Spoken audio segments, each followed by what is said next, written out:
자, 이제는 우리가 가지고 있는 질문들을 이제 좀 정리를 해보면서 몇몇 분들에게 이제 좀 제가 질문지를 좀 돌렸더니 대표적으로 이제 몇몇 질문을 저희들한테 주신 게 있어요. 그래서 그 부분을 가지고 한번 우리가 나눠보면서 서서히 좀 마무리를 할까 합니다. 첫 번째 질문이 이제 장영수 선교사님께서 답변을 해주시면 좋을 것 같은데, 사실 미국이 그동안 이제 세계 보안관 역할을 해온 것이 사실이고 어느 지역에 가서도 사실 그 정의를 지키기 위해서 했던 여러 가지 일들이 있었는데, 의아하게 이번에는 8월 31일 이후로 전혀 이해가 제대로 되지 않을 만큼 갑작스러운 그런 철수를 하면서 보안관의 역할을 마치 포기하는 것이 아니냐, 이런 생각을 많은 분들이 지금 하고 있거든요. 과연 이 미국이 그러면 앞으로 보안관의 역할들을 하지 않겠다는 의미의 시작인지, 아니면 특별히 아프가니스탄에 대한 것에만 국한되는 것인지, 지역 전문가로서 한번 말씀해 주시죠. 미국이 여태까지 이제 벌려온 전쟁이 이제 베트남 전쟁이나 이라크 전쟁에 비해서 아프가니스탄 전쟁은 전혀 다른 상황입니다. 아프가니스탄에 미군이 들어간 것은 알카에다 조직의 오사마 빈 라덴을 체포하겠다고 들어간 것이지, 사실은 아프가니스탄을 갖다가 점령하겠다고 들어간 건 아닙니다. 네. 그래서 사실은 미국이 10년 전에 2011년에 오사마 빈 라덴을 사살하고 그때 철수를 했어야 되는데, 그 이후에 이란이 세계의 질서를 많이 흔들었고, 그들이 이제 핵 개발하는 문제, 여러 가지 이런 복잡한 문제들이 있다 보니까는 미군이 그때 이란을 견제하느냐고 철수를 못한 것이지, 아프가니스탄 때문에 철수를 못하거나 그러지는 않았습니다. 거기에 이제 더불어서 이제 파키스탄도 또 이제 국제적인 사회 안에서 약간 이제 잡음들을 내고, 이런 과정 중에서 미국이 아프가니스탄에 있으면서 이런 질서들을 잡고 있었었는데, 미국으로서는 너무 국가적인 손실이 너무 큰 거죠. 너무 국가적인 손실이 크고, 그러다 보니까는 이것을 나오려고 몇 번을 사실은 시도를 했어요. 몇 번 시도를 했는데 주변 국가에서도 인식을 못할 정도로, 심지어 1년 전에 탈레반과 평화협정을 해서 물러난다고 한다 하더라도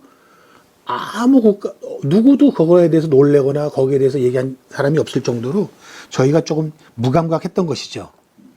그래서 이제 이것은 어떻게 보면 10년을 늦게 철수한 것이지, 지금 국제 경찰로서의 어떤 그걸 포기했다, 그걸 미국에다가 전부 다 너무 다 이걸 다 넘기기에는 너무나 큰 부담인 것 같습니다. 네, 그동안 손실이 아주 컸다는 거죠. 그렇습니다.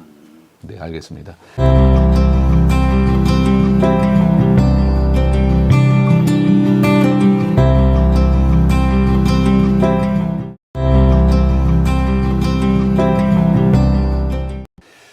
계속해서 지역 전문가로서 이제 말씀을 하신 김에 좀 같이 연달아서 질문을 드리고 싶은데, 저도 이제 국제 외교에 대해서 상당히 관심을 갖고 있는 사람 중에 한 사람으로서 가장 중요한 키워드는 저는 자국의 이익이라고 생각을 해요. 종교나 이런 이념을 벗어넘어서 자국의 이익만큼 중요한 것은 없다고 생각하는데, 이번에 이런 아프가니스탄 사태를 저희들이 이제 보면서 과연 나라별로 다 다를 수가 있겠지만, 우리 장영수 선생님께서 생각하시는 득과 실은 뭐가 있을 수 있을까요? 저는 이제 개인적으로 아프가니스탄에서 이제 기업을 운영을 했습니다. 저희 기업이 아프가니스탄 국가 재건 사업에 동참을 했고, 우리나라 정부도 미국과 같이 국가 재건 사업에 같이 동참을 했습니다. 그 국가 재건 사업을 지켜보면서 느낀 것이, 이제는 이 세상에 있는 전쟁이라는 형태가 바뀌었다. 전쟁이라는 것은 강탈과 어떠한 자국에 대한 이익의 목적에 대한 것이 전쟁의 기본인데, 무슨 쳐들어간 나라에서 학교 줘주고 병원 줘주고 도로 만들어주고, 이것이 무슨 전쟁인가. 이거는 전쟁의 형태가, 아프가니스탄 전쟁을 통해서 이거 형태가 완전히 바뀌었다.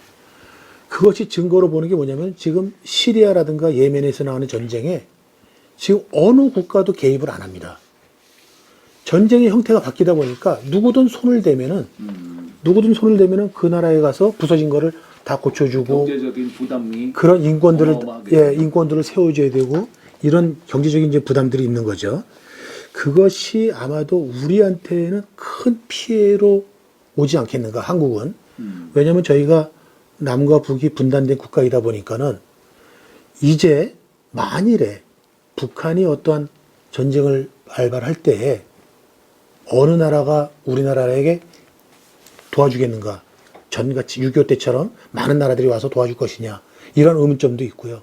이제 이 전쟁의 형태가 바뀐 점에 대해서 우리가 정말로 깊이 연구하고 이 부분들을 이제 자국의 이익이라든가 이런 부분에서 해석하지 않고 이제 전쟁의 국제적인 흐름이 어떻게 흘러가는지 이런 부분들을 저희가 잘 판단해서 저희들이 이것을 대처해야 될 것 같습니다.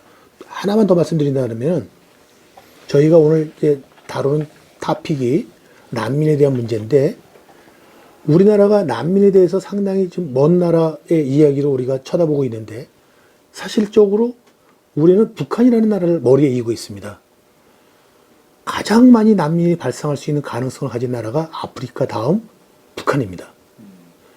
만일에 북한에서 20만 명만 한국으로 내려오면은 한국 경제가 흔들린다라는 국제적인 연구 보고서가 있을 정도로 그런 난민에 대한 위험성도 저희들이 많이 안고 있기 때문에 정말로 우리 한국 교회를 비롯해서 저희들이 그 난민 문제에 대해서는 좀 더 좀 진보적이고 좀 발전적인 이런 연구가 많이 필요하다고 생각합니다. 네. 어쩌면은 앞으로 어마어마하게 내려올지도 모르는 북한의 그 정권이 이제 와해가 됐을 때 그 많은 북한 주민들이 우리 땅으로 난민의 자격을 가지고 들어올 수도 있는 상황에 지금에 들어와 있는 7만여 명의 난민들에 대해서도 제대로 우리가 이해하지 못하고 또 제대로 접근하지 못하고 실수를 이렇게 반복하는 것보다는 좋은 이번에 시행착오들을 거쳐서 결국은 또 더 많이 들어오는 언젠가는 들어올 수도 있는 그런 난민들을 한국 정부가 또 우리 국민들이 준비할 수 있는 좋은 또 시간이 됐으면 좋겠다는 생각이 드네요. 그렇죠? 네, 그렇습니다. 네네네.